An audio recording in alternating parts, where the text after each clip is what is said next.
angkatan 11. Kali ini saya bersama dengan Bapak Fajar.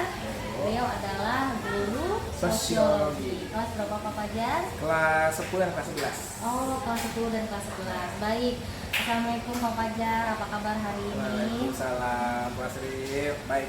Alhamdulillah baik banget. Alhamdulillah Ya. baik. Sepertinya semangat gitu ya untuk mengajarkan anak-anak gitu ya Pak. Iya, Bu. Baik, Pak Fajar, kali ini kita akan mengadakan percakapan praobservasi, Iya. di mana nanti saya akan berproses mengamati Bapak di kelas ya dalam pembelajaran. Nah, nanti kali ini Bapak akan belajar di kelas berapa Pak pembelajarannya? Di kelas 11 B22. Di kelas B22, itu kelas 11 ya Pak Ya, kelas ya? 11. Baik, dengan materi apa Bapak? Dengan materi kita sudah masuk ke materi tentang permasalahan sosial. Oh baik. Jadi percakapan ini adalah Pak praobservasi Pak Fajar. Nanti Ya. setelah itu memang kita akan pembelajarannya di dalam kelas. Nah, tujuannya adalah mengetahui Pak Fajar dan mengevaluasi selama proses pembelajaran yang Pak Fajar nanti akan lakukan ya di dalam kelas 11 B22. Baik, nah sebelumnya nih Pak Fajar, kenapa sih ini dilakukan? Sebenarnya untuk mempersiapkan nih supaya Pak Fajar dalam kondisi di kelas selama proses belajar itu lebih siap dan juga mampu memberikan layanan yang terbaik buat anak-anak. Itu ya Pak Fajar ya. Ada beberapa pertanyaan Pak Fajar. Oh iya. Gitu nggak apa-apa ya Pak Ya, Fajar. silakan. Baik. Kira-kira nih berkaitan dengan tujuan apa dalam layanan pembelajaran yang Bapak akan lakukan untuk siswa Bapak? Oke, tujuan saya terkait materi permasalahan sosial bahwa tujuannya siswa itu mampu memahami Iya. ya tentang memahami permasalahan sosial. Iya. Ya, yang ada di Indonesia khususnya ya. Kemudian siswa mampu mengidentifikasi permasalahan sosial, kemudian juga menganalisis permasalahan sosial melalui daya nalar kritis. Oh, iya. Jadi memang ingin memecahkan permasalahan yang ada ya dalam konteks sosial ya Pak ya. Betul. Oke, dan mereka bisa mengidentifikasi, memahami kasus-kasusnya, gitu ya Pak Fajar. Itu tujuan pembelajarannya. Baik, untuk area perkembangannya nih Pak, bagaimana area perkembangan bagi siswa kira-kira dalam bidang apa yang akan Bapak kembangkan? Ya di bidang apa ya banyak sih ya di bidang sosial juga. Jadi permasalahan sosial itu saya mendorong siswa untuk mengembangkan permasalahan sosial ini secara kompleks, ada di bidang ekonomi, bidang pendidikan, ya, di bidang budaya, ya bahkan memang di lingkup masyarakat kecil pun juga dari segi agama juga Dibahas. Ya. Oke, untuk rancangan perkembangan layanannya bagaimana Pak yang diterapkan di kelas untuk perkembangan pembelajaran dari segi metode, strategi, model pembelajaran? Untuk model pembelajarannya saya berharap ya siswa mampu memecahkan masalah melalui problem-based learning mereka. Ya dengan cara berdiskusi melalui forum debat ya hingga diawali dengan pembentukan kelompok dulu. Oh gitu, Ya, jadi ada kelompok, kelompok. ya. Baik. Untuk itu media layanannya Pak, media pembelajaran apa yang dipakai nih Pak? Ya, untuk media pembelajaran itu menggunakan ya bisa jadi sih PowerPoint, ya, Canva, ya, ya, dengan media laptop dan lain sebagainya. Oh baik, itu medianya ya Pak. Terus kapan nih Pak yang akan dilaksanakan ya pembelajarannya? Kapan waktunya? Hari ini? Sekarang? Hari ini. Hari ini. Betul hari ini. Oh, Ya, baik. ada tadi apa ya, Mas? Alhamdulillah. Ya, betul. Berarti nanti habis ini kita langsung ke kelas ya Pak ya? Oke, siap. Baik. Oke, nah jadi Pak Fajar, artinya Bapak sudah mempersiapkan betul gitu ya untuk kegiatan hari ini pembelajaran di dalam kelas. Nanti di mana saya akan masuk ke kelas Bapak dan mencatat ya Pak selama proses pembelajaran. Lalu setelah kegiatan ini nanti kemungkinan akan ada pasca observasi setelah pembelajaran apa yang nanti akan Bapak dapatkan dan refleksi dari itu semua. Mungkin itu saja dari saya. Terima kasih Pak Fajar atas Sama-sama, waktunya. Ibu. Semangat terus gitu ya. Amin. Dan terima kasih juga sudah meluangkan waktu untuk saya mengkonsultasi kelas Bapak. Ya, Sehat-sehat ya Pak. Ya, Semangat terus. Semangat. Assalamualaikum. Kali ini kita terlebih dahulu supaya kita bisa mampu menyerap materi dan bisa memahami materi pada pertemuan sosiologi hari ini. Ya, doa akan dipimpin oleh ketua kelas. Persiapkan. Bersiap. Iya. Mari teman-teman, sebelum kita mulai pelajaran hari ini, kita berdoa menurut kepercayaan agama masing-masing. Berdoa dalam hati dimulai.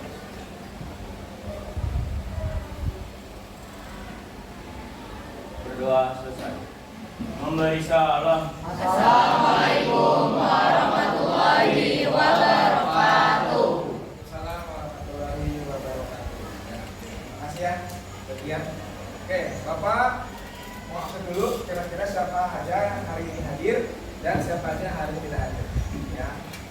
Aisyah Haryanto ada? Albar Fadila? Arya Himbar? Debbie Haska? Bintang Ahmad Farezi? Calista Noviana? Cut Aja? Devika? Zahra Cynthia? Eka Yasona? Ada Eka Yasona? Rebecca, Oke, Farel Malazi? Ada. Febrian Satria? Gita Nurdiana? Imam Maulana? Indri Ramadhani? Cerita Ayu? Keisha Ramadini? Keisha Anjani? Lukman Hakim? Hadir ya. Muhammad David? David hadir. Najwa Hanur? Isma Rahayu? Nisrina Azalia? Nur Feni? Putra Noval? PK juga ya? Oke. Raden Anindya Jalva, ya. Reina? Reza Al-Syafa? Rida Aini? Hadir Pak. Bapak. Ada Rida? Rika Novianti? Sahla? Siti Nabila? Rika ya. Sulistia Agustin? Tristan M. Kaderal? Wildan Kamil? Dan Zahra Aulia. Dan Assalamualaikum warahmatullahi wabarakatuh. Waalaikumsalam warahmatullahi wabarakatuh. Ya, sesuai dengan perjanjian kita hari ini, bahwa hari ini kita akan melakukan diskusi, ya, di mana diskusi ini dilakukan oleh presentasi kelompok berapa? Kelompok 2 ya. Oke, kelompok 2 yang akan membahas tentang kesenjangan ekonomi. Ya, tapi sebelum nanti kelompok 2 mempresentasikan, di sini Bapak pengen jelasin terlebih dahulu secara singkat terkait tentang permasalahan sosial, yaitu tentang kesenjangan ekonomi. Ya. Nah, langsung saja. Jadi gini, kenapa kesenjangan ekonomi ini menjadi suatu permasalahan sosial? Ada yang terjawab? Silakan. Kenapa kesenjangan ekonomi menjadi suatu permasalahan sosial yang sampai hari ini masih suka terjadi? Ada yang bisa menjawab? Tidak ada? Ada yang menjawab? Kenapa?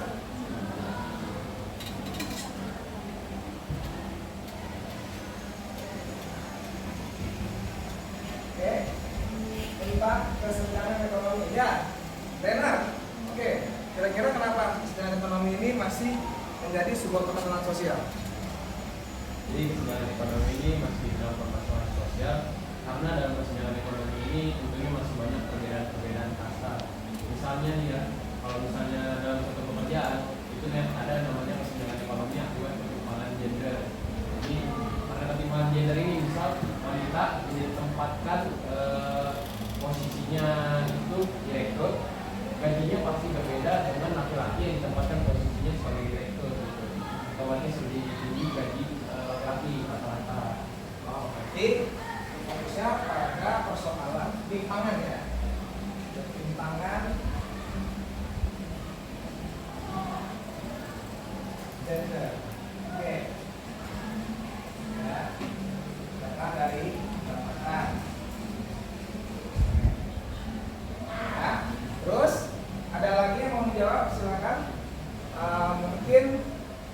Siapa yang mau menjawab di sini?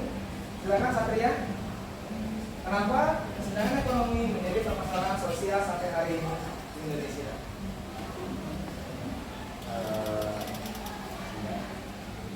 Masih jadi permasalahan apa sama aja yang kayak disebutin sama Renat tadi. Pastinya kalau Renat kan di bidang pekerjaan, kalau apa di Indonesia tuh kalau yang Renat tadi bilang kan memang ada sistem kasta.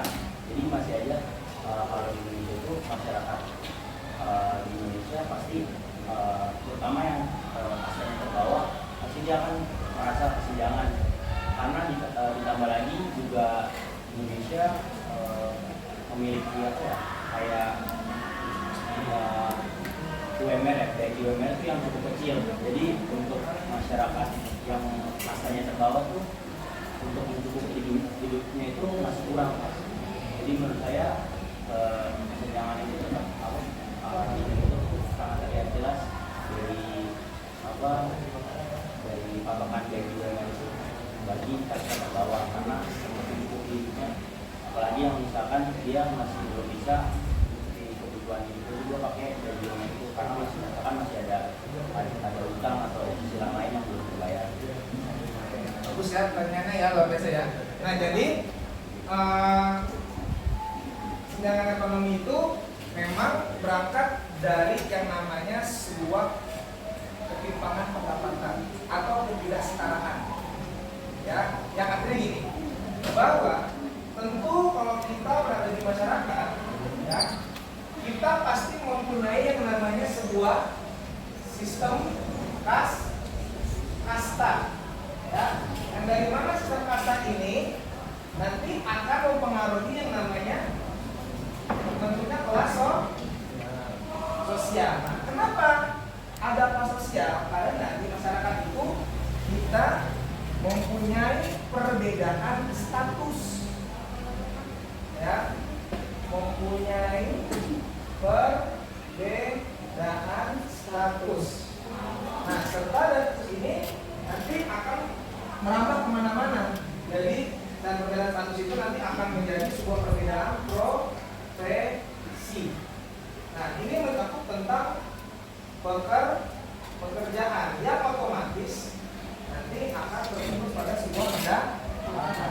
Sehingga akibatnya adanya kesenjangan ekonomi karena di masyarakat itu masih belum stabil dalam apa? Dalam apa? Dalam kasta? Bukan. Jadi dalam mendapatkan pendapatan yang lebih seimbang. Nah, lantas bagaimana nih? Lantas bagaimana peran pemerintahan dalam menstabilkan sistem perekonomian kita? Apakah dari pendapatannya? Apakah harus dari sistem upah kerjanya? Apa dari sumber daya manusianya? Atau dari sudut pandang manapun? Nah, kesenjangan ekonomi dia nggak hanya berfokus pada pendapatan kerja saja. Nah, kesenjangan ekonomi itu dia juga merambah ke dunia pendidikan. Ya, seperti apa?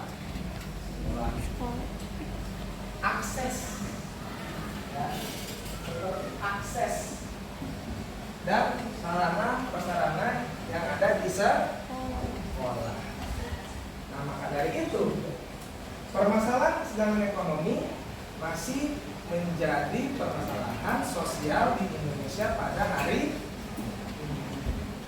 Sampai hari ini tidak masuk. Nah, oke.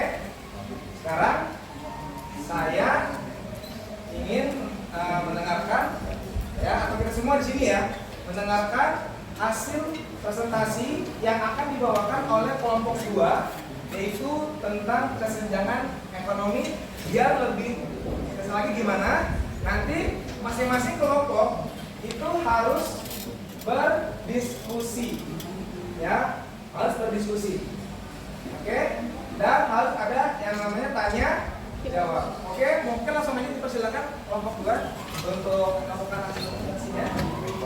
Assalamualaikum warahmatullahi wabarakatuh. Waalaikumsalam warahmatullahi wabarakatuh. Baik, sobat Selamat pagi teman-teman sekalian. Terima kasih sudah memberikan kelompok kami kesempatan pada hari ini. Terutama pada hari ini kami ingin membahas tentang pelajaran sosiologi, terutama permasalahan tentang kesenjangan ekonomi. Jadi sebelum kami mulai, ada kalanya kami memperkenalkan nama kami masing-masing. Mulai dari saya, nama saya Renata Alwan Sagala. Saya Maulana.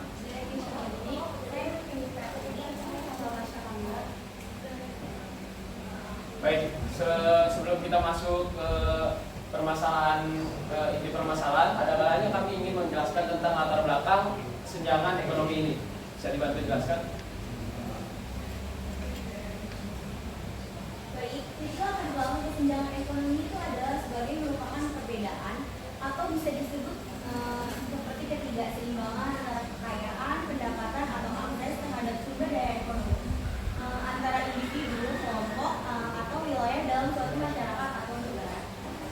Lalu ini mencerminkan terdapat ketidaksetaraan seperti dalam kesempatan dan hasil ekonomi yang didapat, di mana beberapa kelompok mendapat keuntungan yang lebih baik dibanding kelompok lainnya. Banyak faktor juga penyebab kesenjangan ekonomi ini, diantaranya adalah akses pendidikan, kesempatan kerja, kualitas layanan kesehatan, dan kebijakan pemerintahan.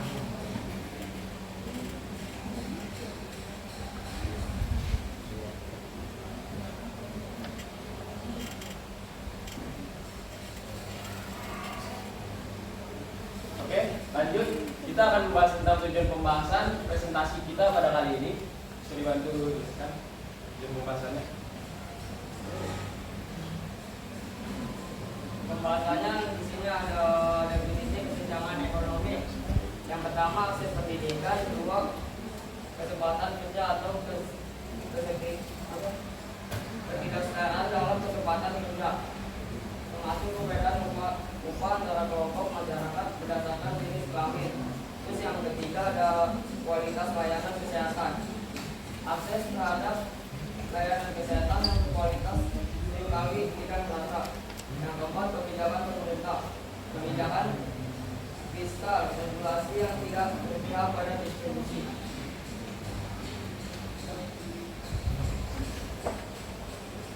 Oke teman-teman, kita lanjut ingin memasuki tentang inti materi. Sebelum kita lanjut, kita harus mengetahui apa itu definisi dari kesenjangan ekonomi tersebut. Bisa dibantu jelaskan?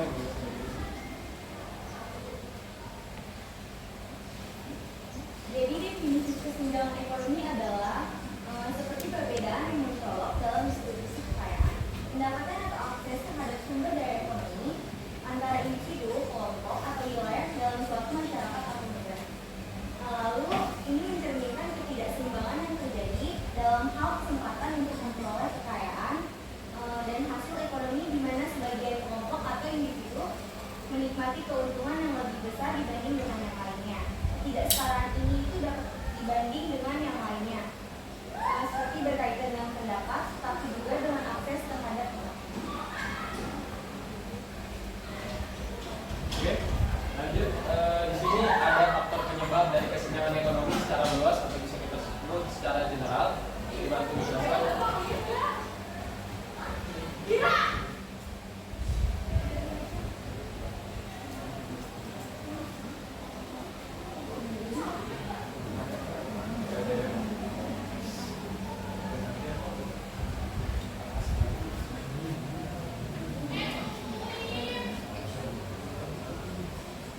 Oke, jadi faktor penyebab yang pertama itu ada yang namanya akses pendidikan. Di mana akses pendidikan ini yang dimaksud adalah sebagai seperti saya harus memberi contoh, di mana kita ambil ada orang yang bernama A dengan B. Jadi kesempatan pendidikan A dan B ini berbeda. Bisa di akar permasalahannya itu mungkin bisa di orang tua maupun letak geografisnya. Jadi kalau misalnya dari orang tua, mungkin bisa si A ini pendidikannya bisa menempuh jalur swasta karena orang tuanya memiliki duit lebih. Sedangkan yang B ini cuma bisa sekolah negeri karena orang tuanya sedikit kurang mampu. Nah, kalau kalian pikir-pikir, yang di swasta mungkin basic-basic untuk mengumpulkan keterampilan lebih dimasukkan, lebih dapat dibandingkan yang di negeri terbatas untuk mendapatkan basic-basicnya nih teman-teman. Oke lanjut, itu ada yang namanya kesempatan kerja. Ini kesempatan kerja ini adalah ketidaksetaraan dalam kesempatan kerja, termasuk perbedaan upah antara kelompok masyarakat berdasarkan jenis kelamin, ras atau latar belakang sosial ekonomi, berkontribusi besar terhadap kesenjangan ekonomi. Beberapa kelompok mungkin mendapatkan pekerjaan dengan gaji tinggi dan stabil, sementara kelompok lainnya menghadapi pekerjaan yang kurang menguntungkan dan tidak stabil. Ini sebenarnya kalian bisa mencontohkannya dari yang kerja dalam perusahaan maupun yang kerja dengan wirausaha atau dengan tenaga kerja sendiri tanpa bantuan orang lain. Jadi yang kerja dalam perusahaan mungkin jaminannya sudah hidupnya mungkin sudah terjamin, sedangkan yang wirausaha itu nggak tentu terjamin, gara-gara mungkin bisa bangkrut sendiri, bakal rugi sendiri. Oke, lanjut, ini ada yang namanya kualitas layanan kesehatan. Kalau kualitas layanan kesehatan ini kita ngomong-ngomong lagi tentang soal kasta, yang dimana orang yang kastanya rendah atau bisa kita sebut rakyat-rakyat yang perekonomiannya agak minim mendapatkan layanan kesehatan dalam Indonesia itu justru lebih buruk dibandingkan orang yang memiliki uang. Di sini masih pekat banget lah kesenjangannya, lubang kesenjangannya. Oke, lanjut, ini ada yang namanya kebijakan pemerintah. Jadi kebijakan fiskal dan regulasi yang tidak berpihak pada distribusi kekayaan, yang adil juga berkontribusi pada meningkatnya kesenjangan. Kebijakan pajak yang kurang progresif, misalnya seringkali memberikan keuntungan lebih besar kepada kelompok yang berpendapatan tinggi, sementara berpenghasilan rendah tetap terbebani. Demikian juga kebijakan yang tidak mendukung sektor-sektor masyarakat yang rentan dapat memperburuk ketimpangan ekonomi. Yang dimana nanti ini sama aja masyarakat rendah bakal makin ditekan, sedangkan masyarakat yang kasta tinggi makin tinggi gitu.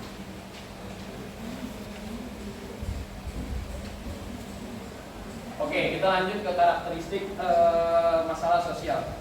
Ketika usia beranjak dewasa dan telah sebenarnya menuntut dan menyelesaikan pendidikan, sebagian besar masyarakat tentu berusaha mencari kerja atau bahkan meneruskan usaha dari keluarganya. Kesenjangan ekonomi dalam pekerjaan bisa kita lihat dari berbagai macam sisi, teman-teman. Jadi kesenjangan ekonomi ini dalam pekerjaan luas juga lah ya. Jadi sebelum kita masuk lebih lanjut, gara-gara kesenjangan ekonomi itu cakupannya luas, kita bakal fokuskan ke dalam bidang pekerjaannya aja nih teman-teman. Soalnya kalau kesenjangan ekonomi itu bisa ada di bidang pendidikan, kesehatan, dan lain-lain kayak yang tadi pertama gitu. Oke, lanjut. Akan permasalahan kesenjangan ekonomi dalam pekerjaan bermacam-macam. Di antaranya adalah orang tua yang kurang mampu membiayai, sikap yang cenderung mengabaikan masa depan saat menempuh pendidikan. Nah, ini nih teman-teman, sikap yang mengabaikan. Nah, ini buat terutama umur-umur kita nih yang masih pelajar-pelajar, ini pasti pekat lah, kayaknya kita nggak asing sama ini. Kita kalau misalnya malas dari sekarang itu justru malah bisa beresiko memperluas lubang kesenjangan ekonomi ini. Kenapa? Kalau misalnya kita bersikap malas atau mengabaikan dalam pendidikan, itu kita nggak bakal dapat pendidikan, otomatis kita nggak bakal bisa membuat keterampilan yang lebih bebas gitu, yang lebih besar, sehingga ya mengurangi lah persenan kita untuk memasuki ke dunia kerja. Oke, lanjut, yang terakhir itu tidak mendapat tempat pendidikan yang baik dibanding orang lain. Nah, ini balik lagi ke kasta atau enggak letak geografisnya. Kalau misalnya kita lihat dari letak geografis, itu kalian lihat ke anak-anak yang mungkin tinggalnya di timur sana, atau bisa kita bilang orang Papua lah ya. Nah, itu orang-orang Papua mungkin niatnya pasti lebih tinggi daripada kita, cuman sayangnya nggak tentu dapat pendidikan yang sama lah dengan orang-orang di kota. Nah, terus hal ini menghasilkan kesenjangan ekonomi dalam dunia kerja juga, yaitu yang pertama adanya perbedaan gaji. Jadi perbedaan gaji yang di sini dimaksud adalah terlihat signifikan dibedakan melalui posisi maupun profesi. Dengan mendapat pendidikan yang mengasah keterampilan tinggi atau posisi manajerial, biasanya menerima gaji lebih tinggi dibandingkan dengan pekerjaan keterampilan rendah atau karyawan formal perusahaan. Sebenarnya pekerjaan dalam perusahaan itu semuanya dibilangnya rata, cuma perusahaannya itu sama, cuman upahnya mungkin kurang baik lah ya. Jadi yang manajer ini mungkin dapat upah yang lebih tinggi, cuman kerjanya kan setahu saya itu manajer itu mengatur lah, memberi bahan-bahan biar nanti karyawannya ini yang mengolah. Nah, perusahaannya itu sama aja dengan karyawan, tapi di sini justru karyawan upahnya lebih rendah dibandingkan si manajer gitu. Harusnya kan sama gitu biar nanti kesenjangan ekonominya ini tercukupi. Oke, lanjut ke akses ke peluang kerja. Nah, akses peluang kerja ini akarnya banyak ya teman-teman. Jadi akses ke peluang kerja ini akar permasalahannya banyak. Mulai dari relasi, pendidikan, latar belakang keluarga, atau lokasi geografis. Nah, ngomong-ngomong soal relasi, kita nih yang masih muda-muda gini harus mencari relasi sebanyak-banyaknya biar nanti kedepannya itu bisa ngebus kita buat masuk ke dunia pekerjaan. Soalnya relasi ini juga lumayan penting teman-teman untuk berkembang. Lanjut, itu ada yang namanya pendidikan dan latar belakang keluarga. Nah, kalau misalnya ngomong soal pendidikan itu sama aja tadi udah dijelasin. Kalau misalnya latar belakang keluarga itu berpengaruh banget gara-gara misalnya si A bapaknya itu koruptor. Cuman si A-nya ini merekomendasikan dirinya dia itu masuk direktur. Nah, perusahaan otomatis melihat latar belakang orang tuanya koruptor, mikirnya pasti ini buah pasti ngajak tuh daripada pokoknya jauh-jauh nih, pasti mirip-mirip nih anaknya sama bapaknya. Jadi otomatis itu mempengaruhi lah kesempatan kita untuk masuk ke peluang kerjanya gitu. Lanjut, itu ada yang namanya ketimpangan gender kayak yang dibahas tadi.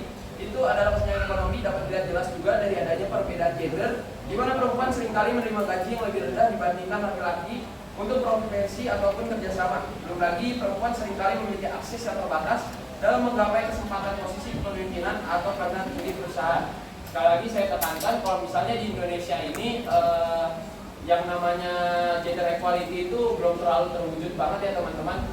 Kesempatan yang didapat oleh laki-laki justru lebih tinggi dibandingkan perempuan pada Indonesia ini. Nah, lanjut, itu ada yang namanya status ketenagakerjaan. Perbedaan besar dapat kita lihat antara pekerja formal dan informal. Dalam pekerjaan sektor informal kerap tidak memiliki jaminan sosial, tunjangan, atau perlindungan hukum. Hal ini membuktikan bahwa informal lebih rentan terhadap ketidakpastian ekonomi dibandingkan pekerja sektor formal. Jadi apa yang dimaksud dengan pekerja sektor formal atau informal ini adalah formal itu adalah pekerja tandaikan dengan pekerjaan-pekerjaan orang sebagai karyawan lah di perusahaan. Sedangkan kalau yang informal itu adalah pekerjaan-pekerjaan yang berdiri sendiri kayak misalnya petani, petani dan lain-lain lah. Nah, kenapa saya bilang ini masih ada kesenjangan ekonomi yang tinggi gitu loh, kesenjangan ekonomi yang tinggi?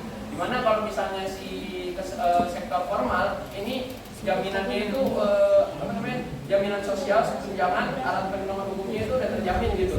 Sedangkan kalau yang informal ini lebih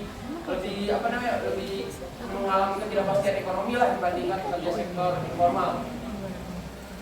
Oke, lanjut, itu ada namanya pengaruh pendidikan dan keterampilan. Jadi sebagian besar orang mempunyai pendidikan dan keterampilan yang lebih tinggi, biasanya memiliki akses ke pekerjaan dengan gaji dan manfaat yang lebih baik nih teman-teman. Sebaliknya sebaliknya jika kita memiliki pekerjaan dan keterampilan terbatas, seringkali tidak bisa berkembang karena tidak ada support dan tidak mendapatkan pekerjaan. Kalau mendapat juga pasti peluang dan karirnya itu terbatas. Oke, lanjut, itu ada lingkungan yang berbeda. Jam kerja, bebas kerja, kondisi pekerjaan juga mencerminkan kesenjangan ekonomi. Jika kita membandingkan antara satu sama lain, beberapa pekerjaan, terutama yang bergaji rendah, seringkali memiliki jam kerja panjang, lingkungan tidak terjamin, tingkat stres yang tinggi. Ini bisa kita kaitkan dengan yang namanya karyawan dengan kuli bangunan lah. Ini kalau karyawan itu lingkungan kerjanya itu udah pasti dijaga, sedangkan kalau yang kuli bangunan itu nggak tahu itu lingkungan kerjanya di mana, terus resiko pekerjaannya juga tinggi, memakan fisik yang tinggi juga nih teman-teman. Oke, lanjut, itu ada faktor penyebab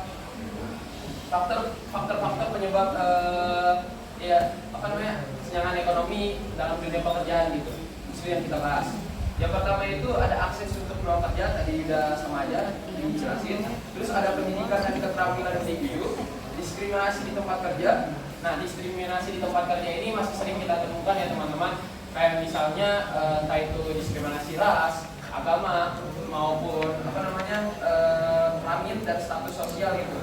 Upah merupakan salah satu masalah yang didapat terkait diskriminasi ini dibanding laki-laki. Perempuan kerap mendapat upaya lebih sedikit daripada laki-laki dengan profesi dan kedudukan yang sama. Nah, terus itu sama aja dengan perbedaan upah. Lanjut, itu ada yang namanya ketidaksamaan pekerjaan. Jadi pekerjaan dengan status kontrak temporer atau informal cenderung tidak memiliki jaminan dan manfaat yang besar seperti pekerjaan permanen. Pekerjaan ini juga seringkali mendapat upah yang lebih rendah sehingga ini meningkatkan presentasi resiko ketidakpastian ekonomi individu. Itu sama aja kayak yang tadi status ketenaga kerjaan tadi. Yang terakhir itu ada yang namanya struktur pasar kerja.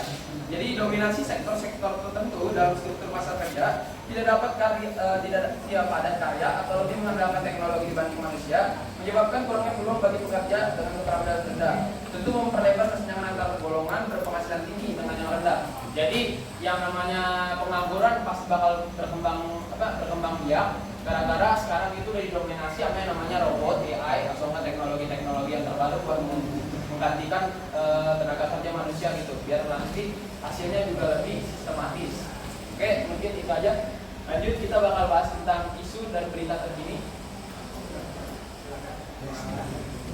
Nah, jadi tadi kan udah dijelasin ya sama rekan-rekan dari sebelumnya. Halo. Ya. Nah, jadi tadi kan udah dijelasin ya sama rekan sebelumnya. Jadi sekarang itu saya mau menjelaskan tentang perbedaan upah. Nah, pekerjaan masa kini tuh sekarang zaman sekarang kan banyak yang dianggap remeh ya. Nah, terutama itu dalam aspek beratnya dan waktu yang dibutuhkan. Nah, jadi pekerjaan yang membutuhkan kekuatan fisik lebih dan waktu yang lebih banyak justru kerap diberi upah yang lebih rendah dibandingkan dengan pekerjaan formal dengan kekuatan fisik lebih sedikit dan waktu formal yang lebih tinggi. Nah, selanjutnya itu ada tidak sama pekerjaan.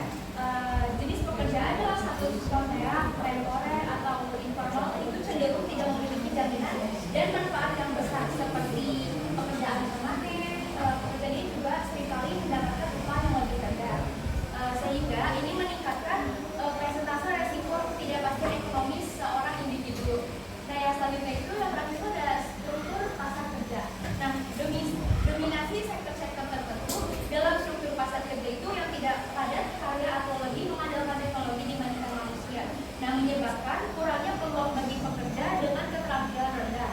Nah, tentu ini memperlebar senjang antara golongan berpenghasilan tinggi dengan yang lebih rendah.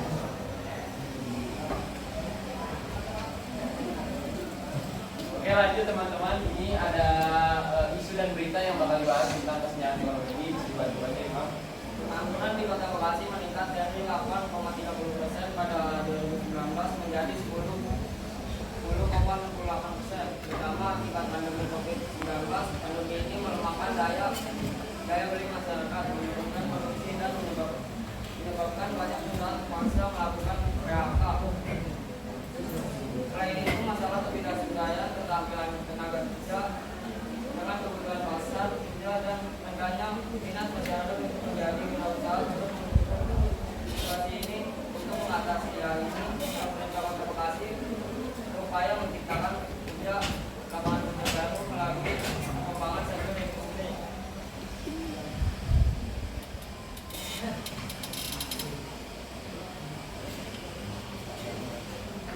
Oke, lanjut. Ini ada upaya pengendalian masalah yang bakal dijelaskan oleh Salah. Nah, upaya pengendalian itu kan ada beberapa ya. Yang pertama itu ada peningkatan keterampilan. Apa sih peningkatan keterampilan itu? Peningkatan keterampilan itu adalah memperkuat program pelatihan kerja melalui balai latihan kerja atau yang disebut singkatan itu BLK. Nah, dalam penawaran pelatihan yang sesuai dengan kebutuhan pasar seperti pelatihan di bidang otomotif, elektronik, desain grafis, dan pemrograman.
industri agar tenaga kerja memiliki keterampilan yang relevan.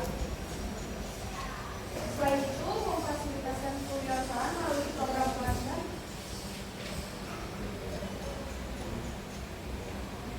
dan akses modal penting untuk mendorong lebih banyak orang memulai usaha sendiri. Perlu juga dikembangkan kawasan industri baru untuk menciptakan lapangan kerja, kebijakan tenaga kerja yang fleksibel dan lapangan kerja.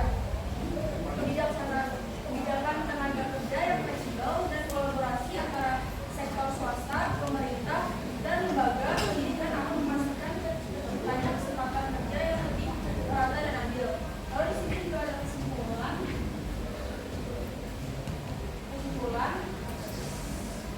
Oke, untuk menutup pembahasan presentasi ini bakal kami simpulkan presentasi pada kali ini. Simpan untuk kesimpulannya bisa. Nah, kesimpulan dari materi kesenjangan ekonomi terkait pekerjaan adalah bahwa faktor utama penyebabnya meliputi kurangnya keterampilan tenaga kerja, keterbatasan lapangan kerja, ketidaksesuaian antara pendidikan dan kebutuhan industri, serta rendahnya minat untuk berwirausaha. Untuk mengatasi kesenjangan ini, diperlukan peningkatan pendidikan dan pelatihan keterampilan, penciptaan lapangan kerja baru, dukungan bagi kewirausahaan, serta kebijakan yang lebih fleksibel dan inklusif di pasar tenaga kerja. Upaya ini dapat membantu mengurangi kesenjangan dan meningkatkan kesejahteraan masyarakat.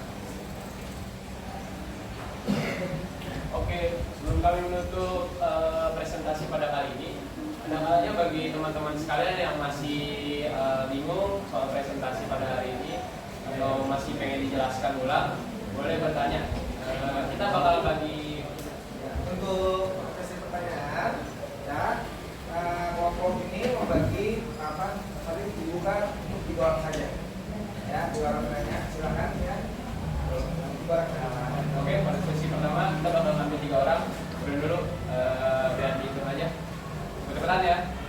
3, 2, 1. Wait, belum, salah. 3, 2, 1.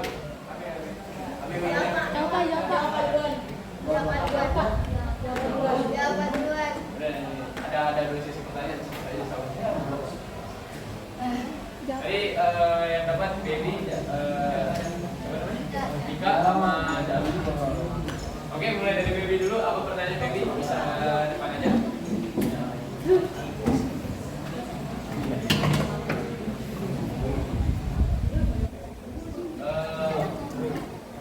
Kasih tahu nama dan dari kelompok berapa? Ada kelas ya?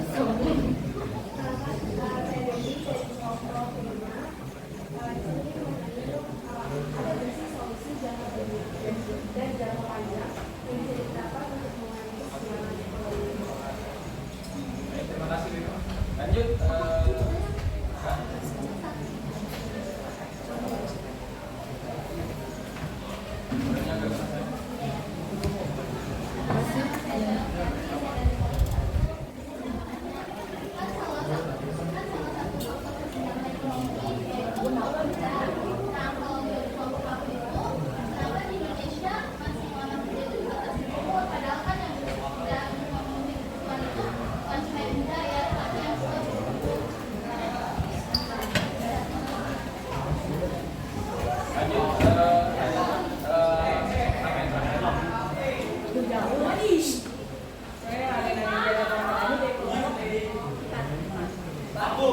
Bagaimana langkah-langkah nyata yang dapat diambil sektor publik dan swasta untuk mengurangi kesenjangan ekonomi? Bisa diulang pertanyaannya? Bagaimana langkah-langkah yang nyata dapat diambil sektor publik dan swasta untuk mengurangi kesenjangan ekonomi?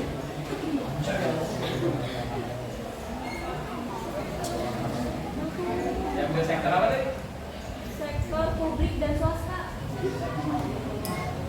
untuk mengurangi kesenjangan ekonomi.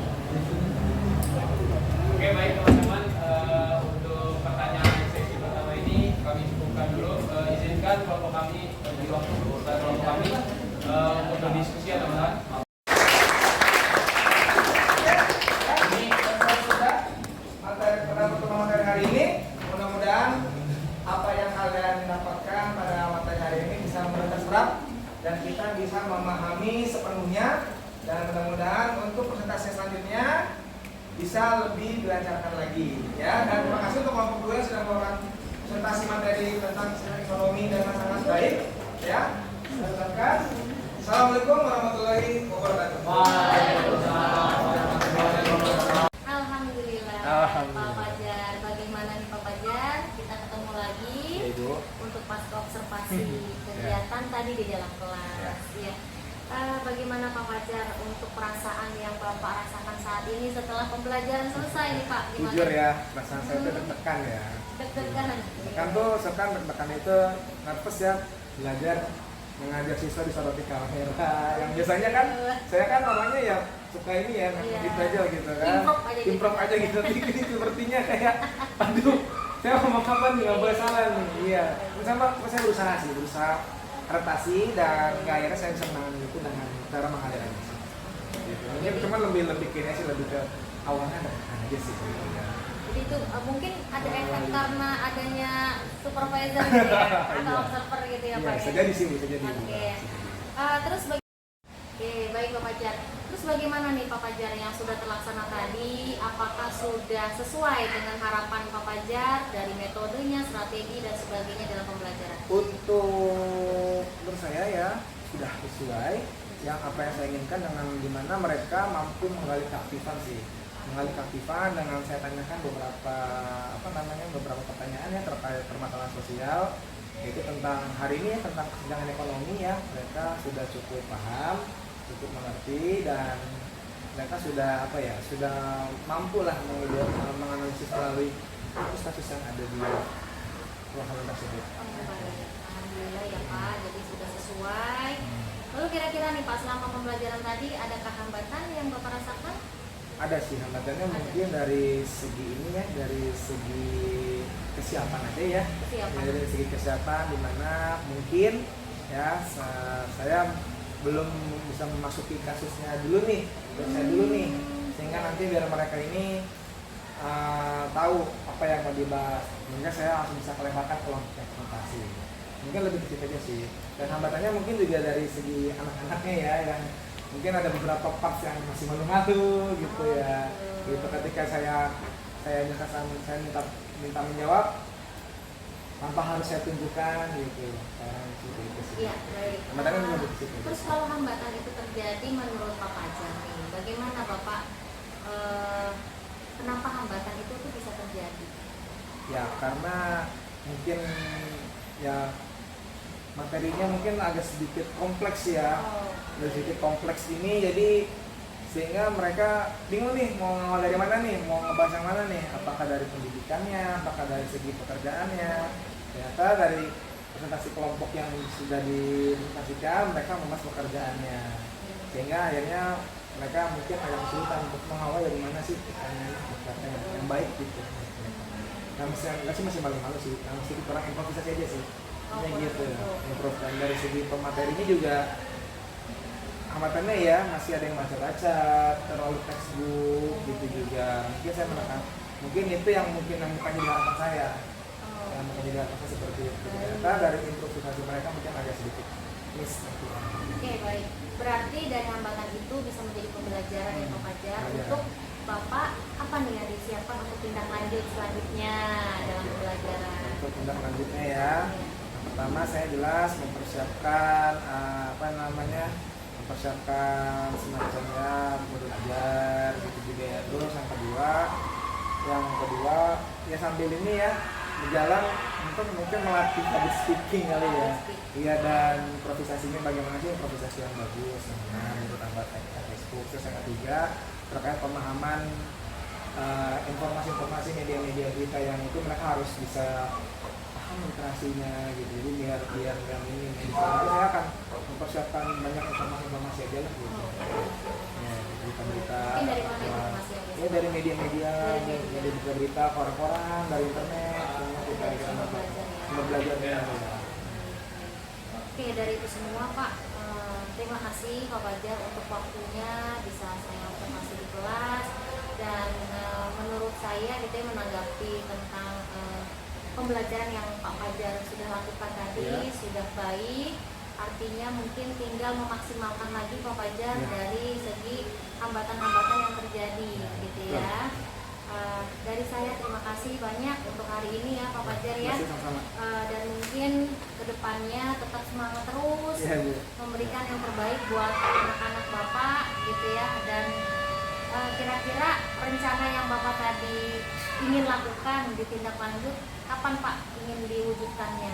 Ya kalau bisa sih secepatnya sih. Secepatnya. Setelah dari observasi tadi ya, Ya. setelah kita melihat kemampuan anak-anak ya, mungkin mereka mungkin masih sedikit agak kurang literasinya aja sih. Jadi mungkin saya lebih ingin tentang literasinya aja sih, supaya mampu bernalar kritisnya lebih tajam lagi sih. Iya. Walaupun ada beberapa yang sudah menjawab, yang mau aktif, tapi saya ingin mereka bisa memahami beberapa informasi-informasi lah terkait kasus-kasus yang ada di Indonesia ini, permasalahan-permasalahan sosial yang ada di Indonesia, khususnya tentang kesenjangan sosial. Oke, baik Pak Fajar, terima kasih dan menjadi guru yang tepat buat anak-anak. Lalu saya juga terima kasih sudah membantu saya dalam menyelesaikan tugas Sama-sama, saya Ibu. dalam modul 2.3 ini menjadi calon guru penggerak ya Pak Fajar. Semoga tercapai. Oke, baik.